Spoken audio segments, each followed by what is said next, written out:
A drug that makes food feel irrelevant, that quiets the brain's oldest hunger signals, that has shown, in controlled trials, a 20% reduction in heart attacks and strokes in people who weren't even diabetic. A drug that started with a lizard, became a diabetes treatment, and is now being studied for Alzheimer's, Parkinson's, addiction, and kidney failure simultaneously. This is not hype. Every one of those statements is drawn from peer-reviewed data published in the most respected medical journals on Earth. And yet, the conversation most people are having about Ozempic is happening almost entirely at the surface. The before and after photos, the celebrity speculation, the arguments about fairness and shortcuts and who deserves to lose weight. None of that is what this video is about. What this video is about is what is actually happening inside the body of someone over 50 who takes this drug. At the cellular level, at the hormonal level, in the pancreas, in the brain, in the cardiovascular system, in the muscle tissue, in the bone. Because the body after 50 is not the body this drug was originally designed for. And the differences matter in ways that almost no one is talking about clearly. What does a molecule that mimics a gut hormone actually do when it occupies brain receptors for 7 consecutive days? What is the real story behind the cardiovascular trial that stopped cardiologists in their tracks? What is quietly happening to muscle and bone during the weight loss that the scale is celebrating? Who is this drug genuinely right for? And who is being prescribed it in ways the evidence doesn't fully support? The answers are more surprising, more nuanced, and more useful than anything currently circulating in the mainstream conversation. And they start not with a headline, but with a hormone. Most people think Ozempic is a weight loss drug. That framing is understandable. It's how the conversation arrived in living rooms, in magazines, on talk shows. But it's also incomplete in a way that matters, especially if you're over 50 and considering it, already on it, or simply trying to understand what's happening inside the bodies of millions of people around you. Ozempic is not, at its core, a diet drug. It is a synthetic version of something your body already makes, a hormone called GLP-1, which stands for glucagon-like peptide 1. That name sounds technical, but the concept is surprisingly intuitive. Every time you eat, your gut releases GLP-1 into the bloodstream. It's part of a sophisticated signaling system your body uses to manage what happens after a meal. Telling the pancreas to release insulin, telling the liver to slow down glucose production, telling the stomach to empty more gradually, and sending signals all the way up to the brain that say, simply, "You've had enough." The problem is that this signal is brief. In a healthy body, GLP-1 is broken down within minutes. It does its job and disappears. Semaglutide, the active molecule in Ozempic, was engineered to mimic GLP-1 but resist that rapid breakdown. It binds to the same receptors, triggers the same cascades, but stays active for roughly 7 days. That's why it's a once-weekly injection. You're not flooding the body with something foreign. You're extending a conversation the body already knows how to have, just holding the line open far longer than nature intended. This distinction is worth sitting with for a moment, because the difference between a hormone the body produces for minutes and a drug that occupies those same receptors for a week is not trivial. It raises a question that runs beneath almost everything we'll cover in this video. When you amplify a biological signal that was designed to be temporary, what happens to the systems built around that temporariness? The FDA approved semaglutide under the name Ozempic for type 2 diabetes in 2017. The approval for weight management under the brand name Wegovy at a higher dose came in 2021. But here's something most people don't know. The original research behind GLP-1 receptor agonists began in the 1980s, sparked by the study of a peptide found in the saliva of the Gila monster, a lizard. Researchers noticed that this creature could go months without eating and maintain stable blood sugar throughout. The compound they isolated eventually became the conceptual ancestor of an entire class of drugs now used by tens of millions of people worldwide. That origin story isn't a curiosity. It's a reminder that we are working with biology that was borrowed, modified, and scaled. And that at every step of that process, the human body over 50 responds to the same molecules differently than a body at 30. The aging metabolic system isn't broken, but it has different sensitivities, different vulnerabilities, and different reserves. Understanding what Ozempic truly is, means starting at the hormone level, not the headline level. And once you see it that way, everything that follows makes a different kind of sense. In the next part of this video, we go deeper into the pancreas and into what happens when this drug meets a beta cell population that has already been working hard for 5 decades. There's an organ sitting just behind your stomach, about the size of your hand, that most people never think about until something goes wrong with it: the pancreas. And for anyone over 50, the relationship between this drug and that organ deserves more attention than it typically gets in the conversations happening around Ozempic right now. Here's the basic biology. Your pancreas contains clusters of specialized cells called beta cells. Their primary job is to sense rising blood sugar and respond by releasing insulin, the hormone that allows glucose to enter your cells and be used as fuel. It sounds simple, but beta cell function is exquisitely sensitive to timing, to inflammation, to oxidative stress, and to something that doesn't get discussed nearly enough: age. By the time most people reach their mid-50s, beta cell mass and function have already declined meaningfully from their peak. This isn't disease, it's biology. Research published through the National Institutes of Health has documented that beta cell secretory capacity decreases progressively with age, even in people who never develop diabetes.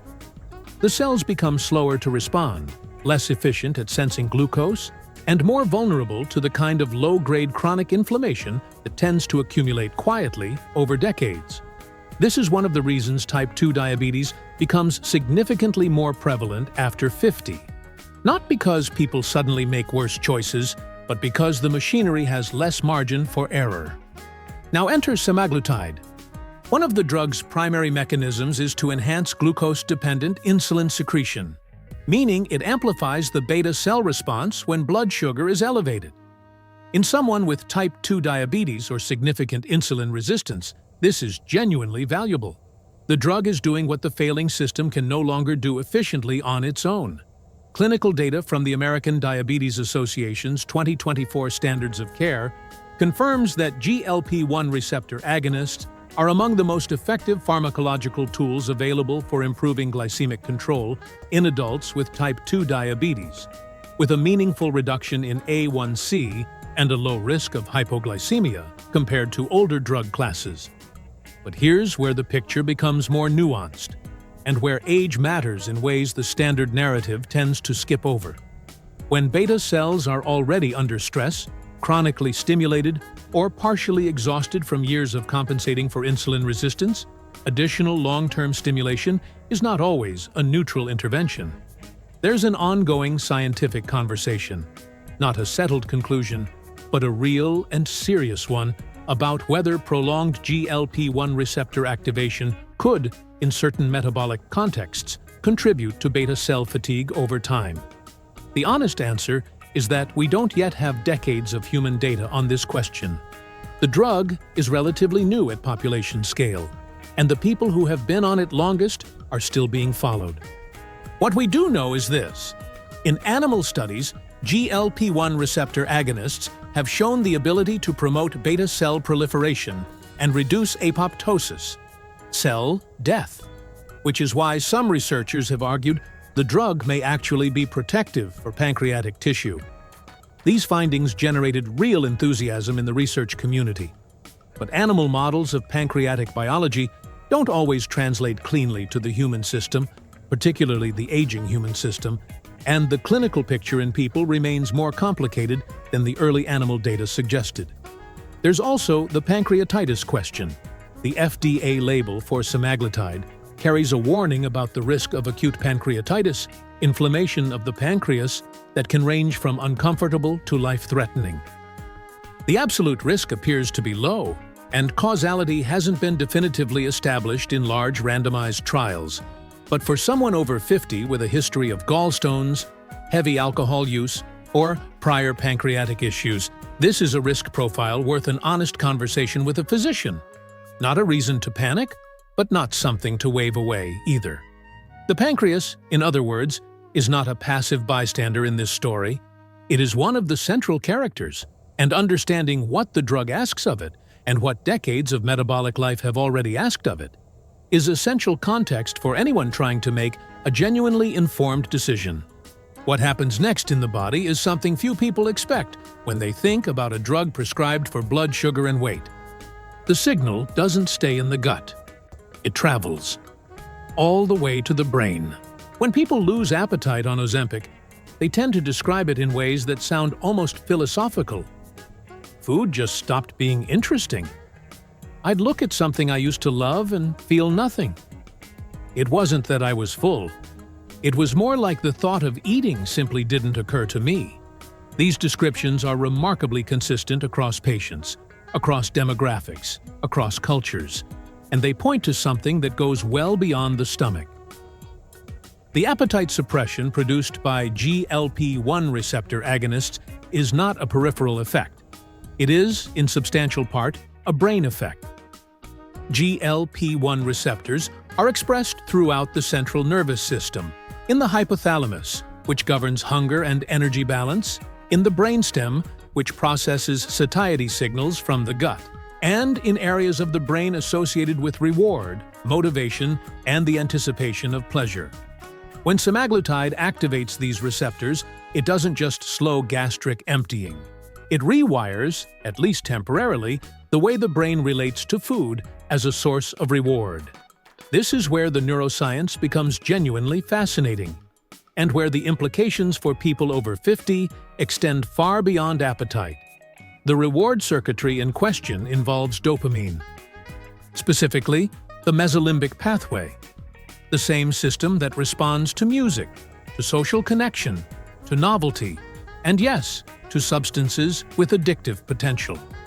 GLP-1 receptors sit within this system.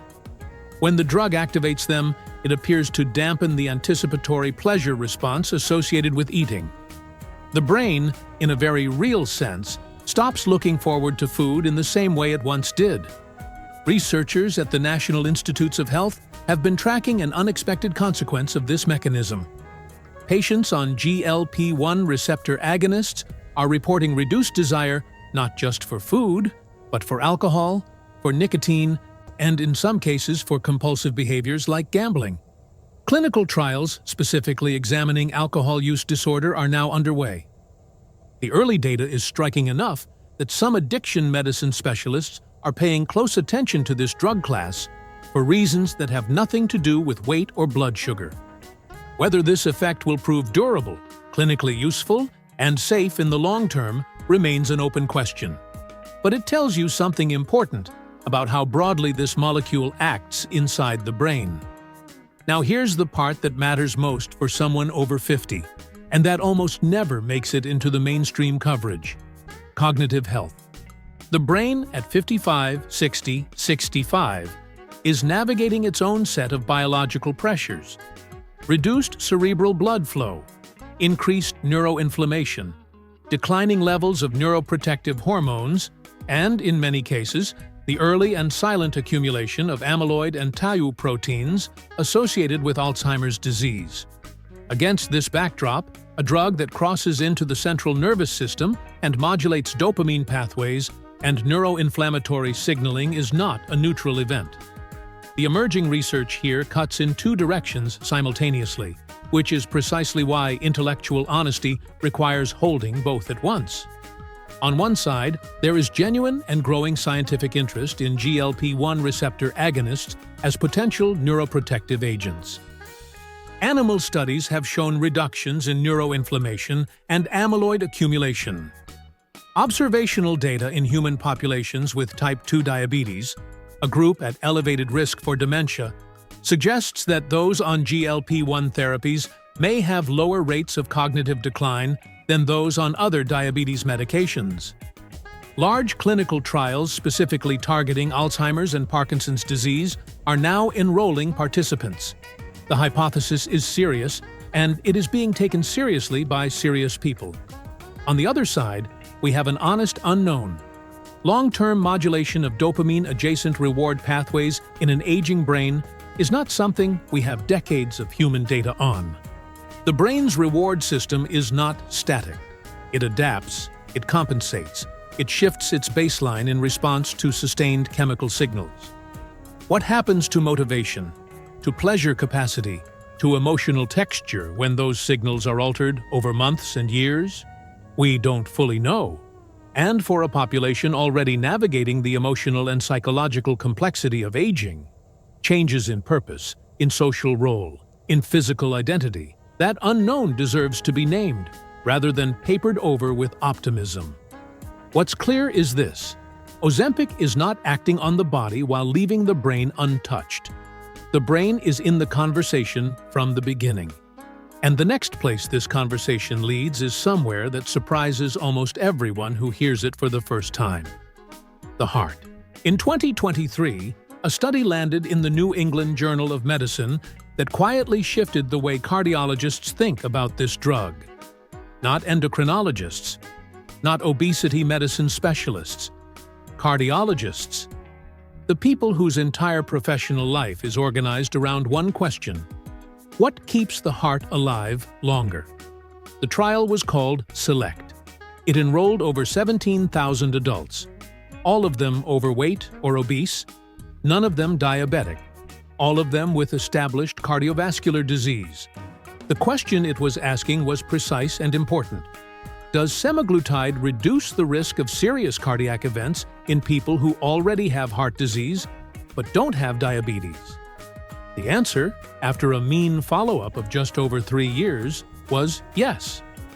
A 20% reduction in the composite risk of cardiovascular death, heart attack, and stroke compared to placebo. That number held across age groups, across sexes, across different cardiovascular histories. Let that settle for a moment. A 20% reduction in people who were not diabetic, who were taking the drug not for blood sugar, not explicitly for weight, but as a cardiovascular intervention. The implications of that finding are still reverberating through cardiology departments across the country, because it suggests that GLP-1 receptor agonists may be doing something to the cardiovascular system that goes beyond simply reducing weight or improving glycemic control. The question researchers immediately began asking was, how? What is the biological mechanism behind a cardiovascular benefit this size? And the honest answer, which the scientific community will readily admit, is that we don't have a complete explanation. Weight loss alone accounts for some of it. Carrying less mass reduces cardiac workload, improves lipid profiles, lowers blood pressure. But the magnitude of the SELECT findings appears larger than weight loss alone would predict, which points to something else happening at the tissue level. Several mechanisms are under active investigation. Semaglutide appears to reduce systemic inflammation, and inflammation is now understood to be a primary driver of atherosclerosis, the plaque buildup inside arterial walls that leads to heart attacks and strokes. The drug also appears to have direct effects on the heart muscle itself, on the lining of blood vessels, and on platelet aggregation, the clumping behavior that triggers clots. None of these mechanisms are fully characterized yet, but the convergence of signals is compelling enough that the American Heart Association has begun incorporating GLP-1 receptor agonist data into its evolving guidance on cardiovascular risk reduction. For someone over 50 with established heart disease or with multiple cardiovascular risk factors, high blood pressure, elevated LDL, a history of smoking, a family history of early cardiac events, this is genuinely meaningful information. Not a guarantee, not a replacement for statins, for blood pressure management, for the foundational work of lifestyle, but an additional layer of protection that, for the right patient profile, the data now supports with unusual clarity. Here's where the picture becomes more complicated, though. The SELECT trial population was specific. They had established cardiovascular disease. They were on optimal background therapy, statins, antihypertensives, the full toolkit of modern cardiology. The results cannot be automatically extrapolated to someone with no cardiac history who is taking semaglutide primarily for weight loss. The benefit-risk calculation shifts depending on where you're starting from, and anyone who tells you otherwise is simplifying in a way that serves a narrative rather than a patient. There's also the heart rate question. GLP-1 receptor agonists consistently raise resting heart rate by a modest amount, typically 2 to 4 beats per minute. In most people, this is clinically insignificant, but in someone with an underlying arrhythmia or with a history of atrial fibrillation, which becomes dramatically more common after 50, even a small persistent elevation in resting heart rate is worth monitoring carefully. The cardiovascular story of this drug is, like so much else in medicine, a story of context. The same molecule that protects one heart may need to be watched more carefully in another. What the SELECT trial didn't measure, what no cardiovascular trial has yet fully addressed, is what happens to the body's structural composition during that weight loss. Because the heart, it turns out, is not the only system quietly paying a price. There is a tax being levied on the body during rapid weight loss after 50, and it's being collected from a place most people never think to look. There is a number that doesn't appear in most Ozempic conversations, and it should. In clinical trials of semaglutide for weight loss, roughly 40% of the total weight lost was lean mass, meaning muscle, organ tissue, and bone-associated protein, rather than fat. 40%. In a population where preserving muscle is not a cosmetic concern, but a survival variable, that figure deserves to be examined with great care. Start with what muscle actually does after 50. Most people think of it in terms of strength, the ability to lift, to carry, to move through the world without assistance. And that matters enormously. But muscle is also a metabolic organ. It is the primary site of glucose disposal in the body, meaning it plays a direct role in blood sugar regulation, independent of insulin sensitivity. It produces myokines, signaling molecules that reduce inflammation, support cognitive function, and communicate with virtually every other organ system in the body. It is the tissue that determines whether a fall becomes a stumble or a fracture, whether a hospital stay becomes a recovery or a decline. Muscle, after 50, is infrastructure. Losing it at scale is not a side effect. It is a biological event with downstream consequences that can unfold over years. The clinical term for age-related muscle loss is sarcopenia.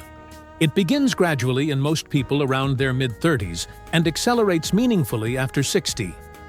The rate of loss without intervention is roughly 3 to 5% of muscle mass per decade, a slow erosion that compounds quietly. Now, consider what happens when you add rapid weight loss to that baseline trajectory. Research published through Harvard Medical School has documented that weight loss interventions, when not paired with structured resistance training and adequate protein intake, can accelerate lean mass loss significantly beyond the normal aging curve. The body, under caloric restriction, does not preferentially burn fat. It burns what is available and metabolically convenient. And muscle, unless actively defended, becomes available. This is not a theoretical concern. It has a name in clinical nutrition: the obesity paradox of aging.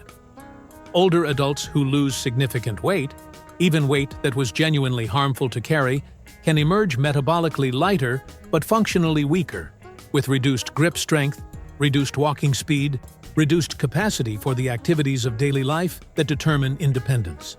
The scale shows a victory. The body tells a more complicated story. What makes this particularly relevant to Ozempic is the mechanism of appetite suppression itself. When the brain stops signaling hunger with its former urgency, total caloric intake drops substantially, and with it, protein intake. Protein is the raw material for muscle synthesis. The body requires adequate dietary protein not just to build muscle, but to maintain it, especially in the context of the anabolic resistance that characterizes aging muscle tissue. Older muscle is simply less responsive to protein signals than younger muscle. It requires more, not less, to achieve the same maintenance effect. A drug that reliably reduces appetite across the board, without distinguishing between empty calories and protein-dense nutrition, creates a nutritional environment that is actively hostile to muscle preservation in someone over 50. The solution exists, and it is not complicated, but it requires deliberate intention. Resistance training, not cardio, not walking, but progressive resistance work that challenges the muscle to adapt, is the most powerful known countermeasure to GLP-1-associated lean mass loss. Research from multiple institutions has confirmed that adults on semaglutide who engage in structured resistance training preserve significantly more lean mass than those who rely on the drug alone. Protein intake targets in this context typically run higher than standard dietary guidelines. Many sports medicine and geriatric nutrition specialists advocate for 1.2 to 1.6 grams of protein per kilogram of body weight per day for older adults on caloric restriction. This isn't a conversation most prescribers are having in sufficient depth. The appointment is short, the drug is effective, the weight comes off, and the patient is pleased. What doesn't show up on the scale, what doesn't show up until years later in a physical therapy office or an emergency room, is the quiet erosion happening underneath the success story. There is another system running a parallel risk during this process, one that sits even further from the conversation, and whose vulnerability after 50 is shaped by forces that compound in ways that can take years to fully surface. One of the most consistent findings in GLP-1 receptor agonist research is something called delayed gastric emptying. The stomach, under the influence of semaglutide, moves food into the small intestine more slowly than it normally would. This is, by design, part of how the drug works. Slower emptying means a more gradual rise in blood sugar after meals, and a prolonged sense of fullness that reduces the drive to eat again. It is a feature, not a flaw, until, for some people, it becomes something else entirely. Gastroparesis is the clinical term for severely delayed gastric emptying, a condition where the stomach's motility is so compromised that food sits for hours, sometimes fermenting, causing nausea, vomiting, bloating, and in serious cases, malnutrition and dangerous fluctuations in blood sugar. True gastroparesis is distinct from the mild slowing that most people on semaglutide experience. But the line between them is not always clean, and the risk of crossing it is not evenly distributed across the population. People over 50 with long-standing type 2 diabetes are already at elevated risk for autonomic neuropathy, nerve damage that affects the stomach's ability to contract properly. Adding a drug that further slows gastric motility to a system already showing early dysfunction is a combination that warrants careful clinical monitoring, and that warrants being named clearly rather than buried in a package insert. The FDA added a warning about ileus, a potentially serious intestinal obstruction, to the semaglutide label in 2023, following reports in the post-market surveillance data. The absolute numbers remain small, but the signal was strong enough to prompt regulatory action, which means it was strong enough to take seriously. For someone with a history of abdominal surgeries, adhesions, or pre-existing gut motility issues, this is a conversation worth initiating with a physician before starting the drug, not after symptoms appear. Beyond motility, there is a subtler and less discussed consequence of long-term GLP-1 therapy on the gut: its effects on nutrient absorption. The small intestine is where the body extracts vitamins, minerals, and other micronutrients from food. When gastric emptying slows and food transit time changes, absorption patterns shift. There is emerging evidence, still preliminary but directionally consistent, that people on GLP-1 receptor agonists over extended periods may be at higher risk for deficiencies in B12, iron, and fat-soluble vitamins like D and K. These are not trivial nutrients. Vitamin B12 deficiency in older adults manifests as fatigue, cognitive fog, and peripheral neuropathy, symptoms that are easy to misattribute to aging itself rather than to a nutritional gap created by medication. Vitamin D insufficiency, already epidemic in the over 50 population, has ramifications for bone density, immune function, and cardiovascular health that compound over time. Then there is the microbiome, the community of bacteria, fungi, and other microorganisms that populate the human gut is now understood to be one of the most consequential variables in long-term health, influencing inflammation, metabolic function, immune regulation, and increasingly, brain health through what researchers call the gut-brain axis. What GLP-1 receptor agonists do to the microbiome over months and years of use is an area of genuinely active scientific inquiry, and the honest answer is that the field does not yet have a complete picture. Some early research suggests that the metabolic improvements associated with semaglutide, reduced body fat, improved insulin sensitivity, may themselves reshape the microbiome in favorable directions. Other researchers have raised questions about whether the motility changes alter the microbial ecosystem in ways that are less benign. The data is insufficient to draw firm conclusions, and anyone who tells you otherwise is ahead of the evidence. What the gut story illustrates, taken together, is a principle that runs through this entire video. GLP-1 receptor agonists do not act on one system in isolation. They pull on a thread, and the thread is connected to everything. The stomach slows, and the downstream effects ripple through absorption, through microbial balance, through the nutrients available for cognitive and immune function. None of this makes the drug dangerous in a categorical sense, but it makes monitoring, real, ongoing, personalized monitoring, not optional, but essential. And the ripple doesn't stop at the gut. It travels further still, into tissue that most people assume has nothing to do with weight loss drugs, into the architecture of bone itself, where a different kind of accounting is quietly underway. Bone feels permanent. It feels like the fixed structure underneath everything else, the scaffolding that simply exists, while the softer tissues of the body change around it. But bone is living tissue. It is constantly being broken down and rebuilt in a process called remodeling, governed by cells called osteoclasts and osteoblasts working in dynamic balance. And after 50, that balance shifts in ways that make bone among the most vulnerable tissues in the aging body, particularly when significant weight loss enters the picture. Here is a fact that surprises most people. Mechanical load is one of the most powerful stimuli for bone formation. When you carry weight, your own body weight, moving through space, the skeleton responds by maintaining and building density. This is why astronauts lose bone mass in zero gravity. This is why bed rest accelerates bone loss in hospitalized patients. And this is why rapid, substantial weight loss in older adults, regardless of how it is achieved, is consistently associated with accelerated bone density decline. The skeleton, relieved of the load it had adapted to carry, begins to remodel downward. The osteoblasts slow their work. The osteoclasts continue theirs. The net result, over months and years, is bone that is measurably thinner and structurally more fragile than it was before the weight came off.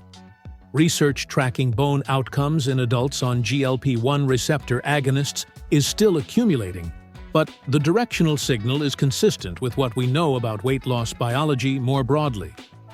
A study published in the Journal of Clinical Endocrinology and Metabolism found that adults undergoing significant GLP-1-associated weight loss showed reductions in bone mineral density at the hip and lumbar spine, the two sites most predictive of fracture risk, that were not fully explained by fat mass loss alone. There may be additional mechanisms at play, including direct effects of GLP-1 receptor activation on bone metabolism, though the research here is still developing and the findings are not yet definitive enough to draw firm clinical conclusions. For women over 50, this story has an additional layer of complexity that makes it significantly more urgent. The decade following menopause is already the period of greatest bone loss in a woman's lifetime. Estrogen, which plays a critical protective role in maintaining bone density throughout reproductive life, declines sharply at menopause, and with it goes a major brake on osteoclast activity. The remodeling balance tips. Bone loss accelerates. This is the biological foundation of postmenopausal osteoporosis, which the National Institutes of Health estimates affects approximately 10 million Americans, with women representing roughly 80% of that number. Now layer rapid weight loss on top of that already accelerated bone loss trajectory. The mechanical unloading of the skeleton compounds the estrogen withdrawal effect. If protein intake is simultaneously insufficient, which, as we discussed, is a real risk when appetite suppression is profound, then the raw material for bone matrix synthesis is also in short supply. And if vitamin D levels are inadequate, as they are in a significant proportion of the over 50 population, then calcium absorption is compromised regardless of how much calcium is consumed. These are not independent risk factors. They interact, they amplify each other, and they converge in a body that is already operating with reduced bone reserve. The clinical consequence of all of this is fracture risk, and fracture, for an older adult, is not simply a broken bone. Hip fracture in adults over 65 carries a one-year mortality rate of approximately 20 to 30%, according to data cited by the American Academy of Orthopedic Surgeons. That number is not widely known. It should be, because it reframes what bone density means in practical terms, not as a number on a DEXA scan, but as a determinant of whether a slip on a wet floor becomes an inconvenience or a life-altering event. None of this means that weight loss in older adults is net harmful. The cardiovascular, metabolic, and functional benefits of achieving a healthier body composition after 50 are real and well documented. But it does mean that bone protection cannot be an afterthought. It means that resistance training, which builds both muscle and bone simultaneously, is not optional in this context. It means that vitamin D status, calcium intake, and bone density monitoring deserve to be part of the clinical conversation from the moment AGLP-1 therapy is initiated, not years later when the damage is already done. There is one more system that belongs in this conversation, one whose involvement in the Ozempic story has generated more heat than almost any other topic, and where the distance between what the data actually shows and what circulates in public discourse is wide enough to cause real harm in both directions. Some of the most anxious conversations happening around Ozempic right now center on two organs, the kidneys and the thyroid. And the anxiety is understandable, because the warnings are real, the questions are legitimate, and the gap between what the science actually shows and what gets amplified in online health spaces is wide enough to generate both unnecessary fear and dangerous dismissiveness. Getting this right requires holding the evidence carefully, neither minimizing what deserves attention nor catastrophizing what the data doesn't support. Start with the thyroid. The FDA label for semaglutide carries a black box warning, the most serious category of warning the agency issues, about the risk of thyroid C-cell tumors, including a rare cancer called medullary thyroid carcinoma. This warning exists because animal studies conducted in rats and mice showed dose-dependent increases in thyroid C-cell tumors with GLP-1 receptor agonist exposure. The signal in animal models was clear enough that the FDA required the warning before the drug reached the market. And that decision was reasonable, given what the animal data showed. Here is where intellectual honesty requires a precise calibration. Rodent thyroid C cells express GLP-1 receptors at significantly higher density than human thyroid C cells do. The biological mechanism that produced tumors in rats may simply not translate to the human thyroid in the same way. Post-market surveillance data accumulated over years of widespread human use has not produced a clear epidemiological signal of increased medullary thyroid carcinoma incidence in people taking semaglutide. Large observational studies, including analyses drawing on real-world data from hundreds of thousands of patients, have not confirmed the animal finding in humans. That is meaningful. It does not eliminate the theoretical concern. Absence of evidence is not evidence of absence, particularly for a rare cancer with a long latency period, but it provides genuine reassurance that the dramatic rodent signal has not materialized at population scale in people. What the warning does firmly establish is a contraindication. Anyone with a personal or family history of medullary thyroid carcinoma, or with a genetic syndrome called multiple endocrine neoplasia type 2, should not take semaglutide. Full stop. For everyone else, the current evidence suggests the thyroid risk, while worth monitoring and worth discussing with a physician, is not the categorical danger that some corners of the internet have made it out to be. The kidney story is actually more encouraging than most people realize, and almost entirely inverted from the fear narrative. For years, significant weight loss was known to reduce the burden on the kidneys by lowering blood pressure, reducing proteinuria, and decreasing the metabolic stress associated with obesity and type 2 diabetes. What GLP-1 receptor agonists appear to add, beyond weight loss alone, is a direct renoprotective effect. A benefit to kidney tissue that operates through mechanisms still being characterized, but that may include reduced inflammation, improved endothelial function in the vessels supplying the kidneys, and direct GLP-1 receptor activation in renal tissue itself. The FLOW trial, published in 2024, provided the most compelling human evidence to date on this question. It enrolled adults with type 2 diabetes and chronic kidney disease, and found that semaglutide significantly reduced the risk of serious kidney events, including the progression to kidney failure, compared to placebo. The magnitude of benefit was large enough that the trial was stopped early on ethical grounds, because continuing to give placebo to participants in the control group was deemed unjustifiable, given how clearly the treatment was working. For a population where chronic kidney disease is both prevalent and undertreated, this is a clinically significant finding. The FDA subsequently approved semaglutide for the reduction of kidney disease progression in adults with type 2 diabetes and chronic kidney disease, a separate indication from its metabolic uses, and one that reflects how the understanding of this drug continues to expand. There is one nuance worth naming carefully.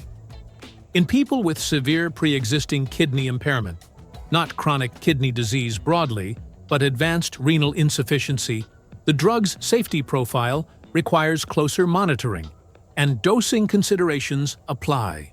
The kidneys play a role in drug clearance, and in someone with significantly compromised renal function, the pharmacokinetics shift in ways that require individualized clinical judgment rather than standard protocol. What the kidney and thyroid chapters of this story illustrate, taken together, is something important about how we process medical information in an environment saturated with noise. The thyroid warning is real, but has not materialized in human populations the way animal data suggested it might.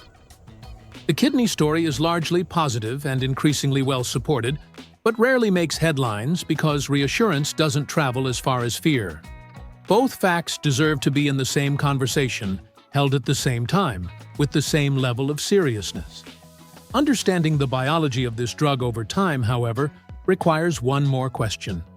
One that almost no one asks at the beginning, when the drug is new and the results are arriving, but that becomes unavoidable eventually. What happens when you stop? There is a moment that arrives for many people on semaglutide, sometimes at month 6, sometimes at month 18, sometimes later, when a practical question becomes impossible to avoid. Insurance coverage changes. The cost becomes unsustainable. A side effect accumulates past the threshold of tolerance. A physician recommends a pause, or simply, the question forms on its own, quietly, in the way important questions tend to. How long do I have to take this? And underneath that question, a harder one. What happens if I stop? The data on this is unambiguous, and it deserves to be stated plainly. When people discontinue semaglutide without having made concurrent changes to diet, physical activity, and behavioral patterns around food, the majority regain a substantial portion of the weight they lost, typically within 12 to 18 months of stopping. A landmark study published in the journal Diabetes, Obesity, and Metabolism followed participants after discontinuation of semaglutide and found that by 1 year off the drug, participants had regained on average about 2/3 of their prior weight loss. Blood pressure, blood sugar markers, and lipid profiles, which had improved during treatment, largely returned toward baseline as the weight returned. This finding has been weaponized in two opposite directions simultaneously. Critics of the drug use it to argue that Ozempic produces artificial, unsustainable results, that it is a crutch, not a cure, and that the medical establishment is creating dependency while calling it treatment. Proponents counter that the same argument could be made about blood pressure medication, about statins, about any chronic disease intervention that requires ongoing use to maintain its benefits. Both framings contain truth. Neither contains the whole picture.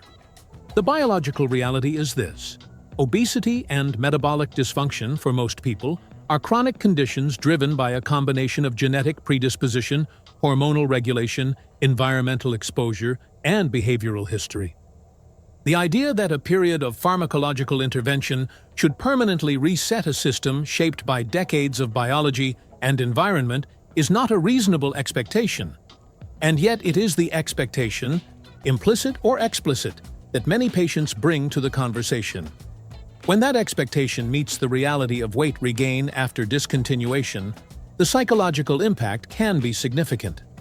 Shame, frustration, a sense of failure, none of which is warranted, but all of which are predictable when the framing of treatment has not been honest from the beginning. What the discontinuation data actually calls for is a fundamental reorientation in how GLP-1 therapy is prescribed and discussed. For people with type 2 diabetes, cardiovascular disease, or significant obesity-related comorbidities, the emerging clinical consensus, reflected in guidance from both the American Diabetes Association and major obesity medicine societies, is that semaglutide should be considered a long-term or potentially lifelong intervention for appropriate candidates, in the same way that antihypertensives or lipid-lowering therapy are considered ongoing rather than time-limited. The drug is not a course of antibiotics. It is not treating an acute condition that resolves. It is modulating a chronic biological state. For people over 50, this framing has specific implications worth thinking through carefully. Long-term use means long-term exposure to the mechanisms we have discussed throughout this video: the gastric slowing, the appetite suppression affecting protein intake, the potential lean mass implications, the bone density considerations. It means that the monitoring and the countermeasures, resistance training, protein intake, vitamin D status, bone density surveillance, are not temporary accommodations to a temporary intervention. They are permanent features of a long-term treatment plan. The drug does not simplify the management of aging health. In some ways, it makes it more demanding, because the consequences of neglecting the surrounding infrastructure become more consequential over time. There is also an emerging and genuinely interesting scientific conversation about cycling. The idea of intermittent use, where patients take semaglutide for a defined period, consolidate their metabolic gains, then pause while maintaining lifestyle interventions, and return to the drug if and when weight or metabolic markers begin to drift. The concept is biologically plausible, and some clinicians are already practicing versions of it. The evidence base for structured cycling protocols, however, remains thin. The trials needed to establish optimal timing, patient selection criteria, and long-term outcomes for this approach simply haven't been completed yet. It is a promising hypothesis in search of the data that would elevate it to clinical guidance. What the dependency question ultimately surfaces is something that runs deeper than pharmacology. It is a question about what it means to treat a chronic condition in an aging body, about the difference between a solution and a tool, between a fix and a framework. Ozempic is a powerful tool, arguably one of the most powerful metabolic tools medicine has produced in a generation. But a tool used without understanding its full context, without building the surrounding structure that makes its benefits durable, is a tool being used at a fraction of its potential. and at a higher fraction of its risk. There is a patient profile for whom the risk-benefit calculation on this drug is as clear as anything in modern medicine. And there is another profile where that same calculation deserves far more caution than it typically receives. Knowing the difference is not a minor detail. It may be the most important thing this video can leave you with. Before we get to the part of this conversation that I think matters most, the question of who this drug is genuinely right for, and who deserves more caution than they're currently getting, I want to pause for a moment and speak directly to you. If you've made it this far into this video, you are exactly the kind of person this channel exists for. Not someone looking for shortcuts or simple answers, but someone willing to sit with complexity, to follow an argument through its full arc, to take their health seriously enough to actually think. That's rare, and it's the reason HealthSpan Central exists, to deliver the kind of information that respects that intelligence rather than talking around it. If this channel is giving you something useful, consider subscribing. Not for the algorithm, not for us, but because the topics we cover here, the ones that actually matter for people navigating health after 50, are exactly the ones that get buried under noise everywhere else. Subscribing means you don't miss what comes next, and what comes next on this channel is always worth your time. Now, back to the question that everything we've covered today is building toward. Who actually benefits most from semaglutide after 50? The honest answer begins with a clear-eyed look at what the strongest evidence supports.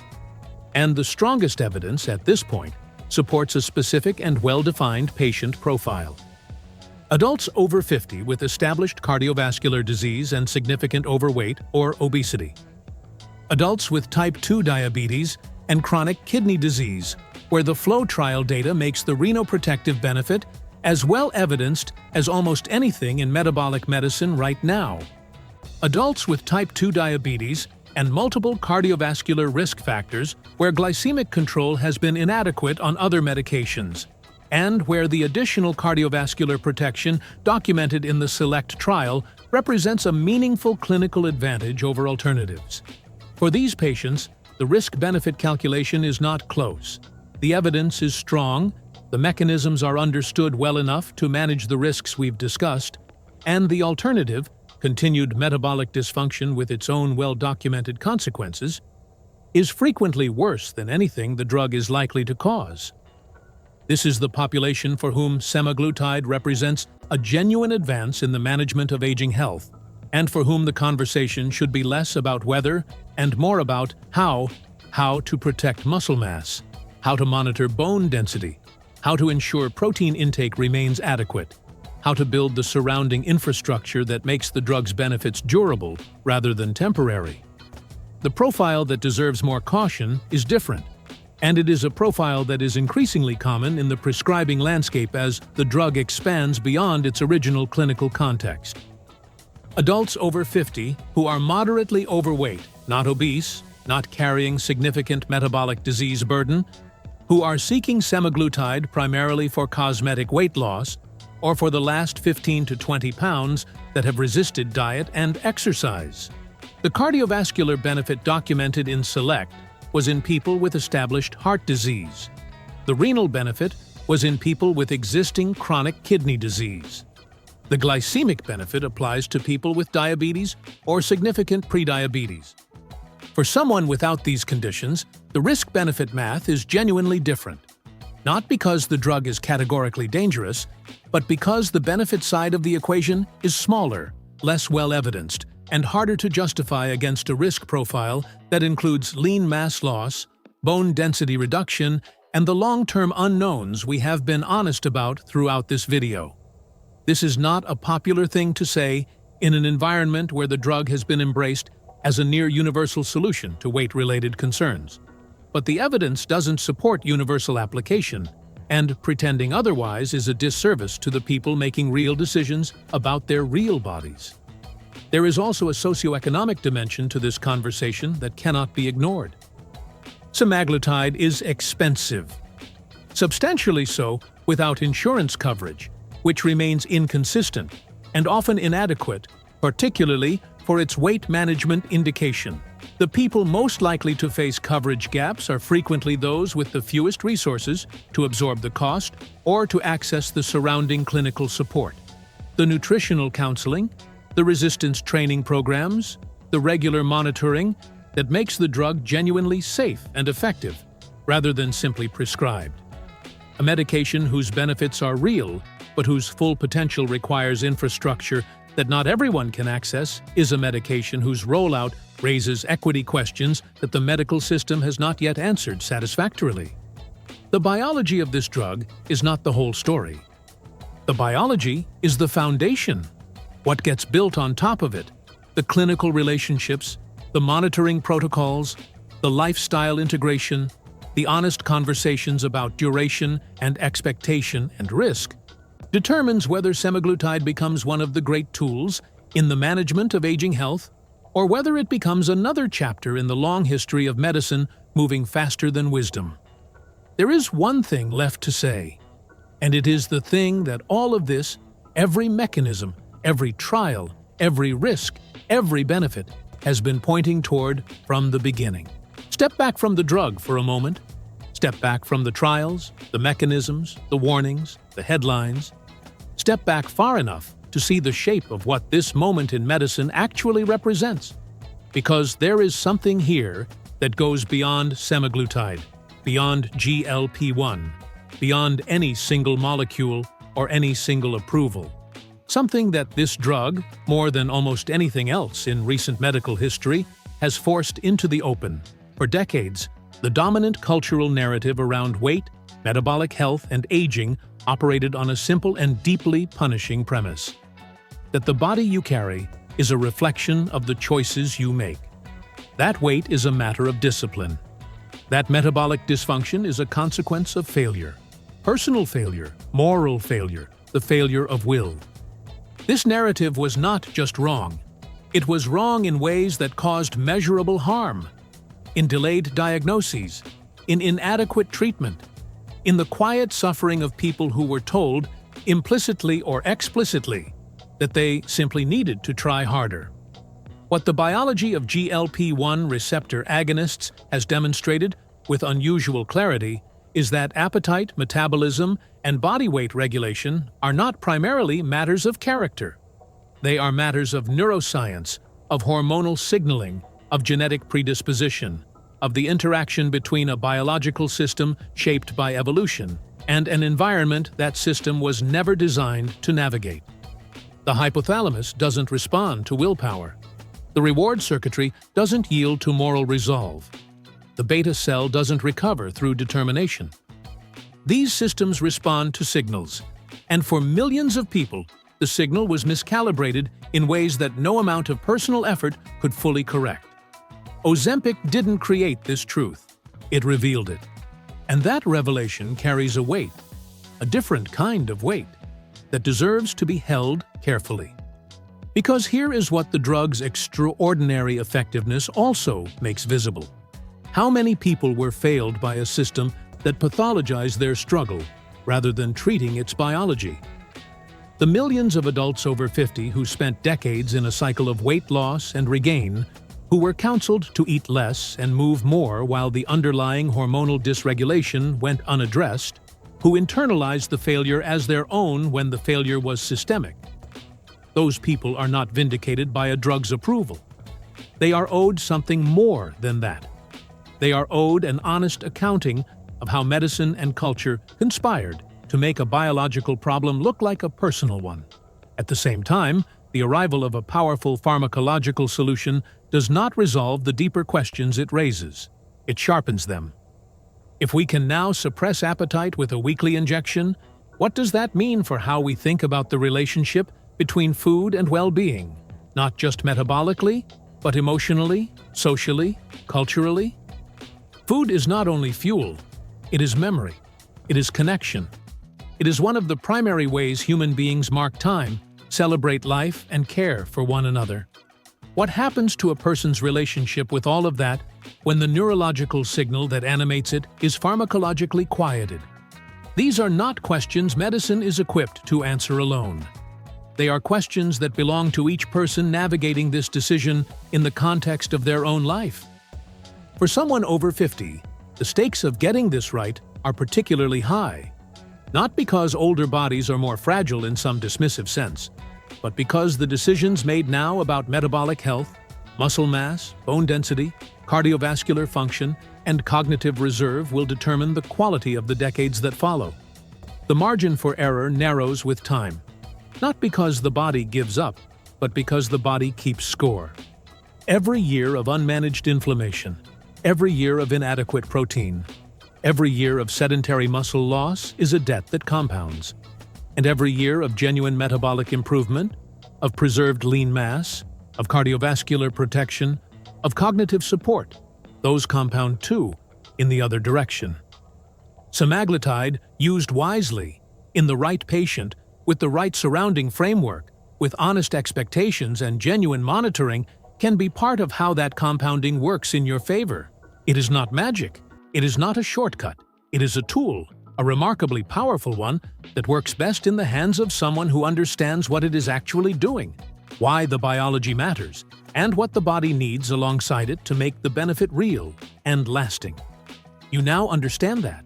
More than most people who are taking this drug, more than many people who are prescribing it, you have followed the biology from the gut to the brain, from the pancreas to the heart, from the muscle to the bone to the kidney, to the question of what happens when the drug stops.